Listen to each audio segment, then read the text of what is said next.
તો ક્લાસરૂમમાં એઆઈનો બેસ્ટ ઉપયોગ કેવી રીતે કરવો? આજે આપણે એક જટિલ વિષય એઆઈ પ્રોમ્પ્ટ એન્જિનિયરિંગને એકદમ સરળ અને પાવરફુલ ટૂલમાં ફેરવીશું, જે ભણાવવાની રીતને વધુ અસરકારક બનાવી શકે છે. ચાલો શરૂઆત જ એકદમ સીધા પોઈન્ટથી કરીએ. એક બાજુ છે નબળો પ્રોમ્પ્ટ અને બીજી બાજુ છે એકદમ સચોટ પ્રોમ્પ્ટ. જ્યારે આપણે બસ એમ જ કહી દઈએ કે પાણી વિશે લખો તો જવાબ પણ સામાન્ય જ આવે છે, પણ જ્યારે આપણે સ્પષ્ટ સૂચના આપીએ તો જુઓ પરિણામ કેટલું ચોક્કસ અને કામનું મળે છે. આ જ તો છે પ્રોમ્પ્ટની ખરી તાકાત. તો સવાલ એ છે કે આ પ્રોમ્પ્ટ આટલા બધા જરૂરી કેમ છે? વિચારો, તમે કોઈને રસ્તો બતાવી રહ્યા છો. તમે જેટલું ચોખ્ખું કહેશો એટલી જ સહેલાઈથી એ વ્યક્તિ પોતાની જગ્યાએ પહોંચી જશે, બરાબર ને? એઆઈનું પણ બસ આવું જ છે. તમે એને જેવું કહેશો એવું જ એ તમને પાછું આપશે. એટલે કે તમારા જવાબની ક્વોલિટી એ પૂરી રીતે તમારી સૂચનાની ક્વોલિટી પર જ આધાર રાખે છે. એટલે એક વાત ગાંઠ બાંધી લેવાની છે: સ્પષ્ટતા. તમે એઆઈ ટૂલ સાથે જેટલી વધુ સ્પષ્ટતાથી વાત કરશો, જેટલી વધુ વિગતો આપશો, એટલું જ સારું અને કામનું પરિણામ મળશે. અધૂરી સૂચનાઓ હંમેશા અધૂરા પરિણામો જ આપે છે. પણ આ સ્પષ્ટતા લાવવી કઈ રીતે? એના માટે કોઈ રસ્તો છે? હા, બિલકુલ છે. અને એનું જ નામ છે પ્રોમ્પ્ટ એન્જિનિયરિંગ. હવે આ નામ સાંભળીને ગભરાવાની જરૂર નથી. ભલે શબ્દ થોડો ટેકનિકલ લાગે, પણ એની પાછળનો જે આઈડિયા છે ને, એકદમ સરળ અને બહુ જ પાવરફુલ છે.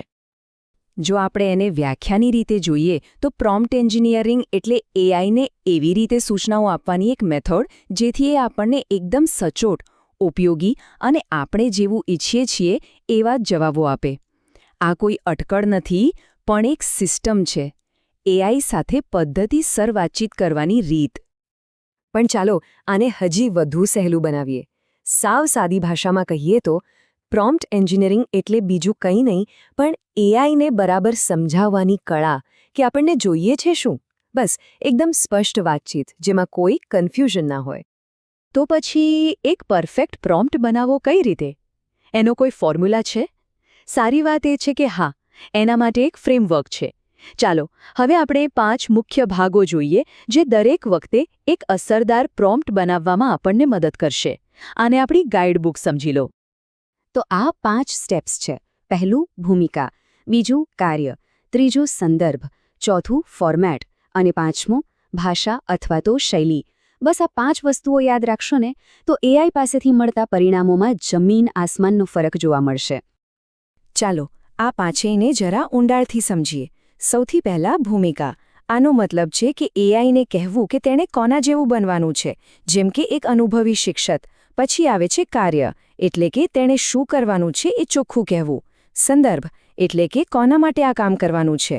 ફોર્મેટ નક્કી કરે છે કે જવાબ કેવો દેખાવો જોઈએ, વાર્તા જેવો કે પોઈન્ટ્સમાં. અને છેલ્લે ભાષા, એટલે કે કઈ ભાષામાં અને કઈ શૈલીમાં જવાબ જોઈએ છે. જ્યારે આ બધું એકસાથે મળી જાય ત્યારે કોઈ ગેરસમજની જગ્યા જ નથી રહેતી. તો ચાલો હવે થિયરી બહુ થઈ, હવે પ્રેક્ટિકલ જોઈએ. આપણે જોઈએ કે આ ફ્રેમવર્ક શિક્ષકો માટેના સાચા ઉદાહરણોમાં કેવી રીતે કામ કરે છે. અહીં જુઓ, આ એકદમ પરફેક્ટ ઉદાહરણ છે. તમે એક અનુભવી પ્રાથમિક શિક્ષક છો.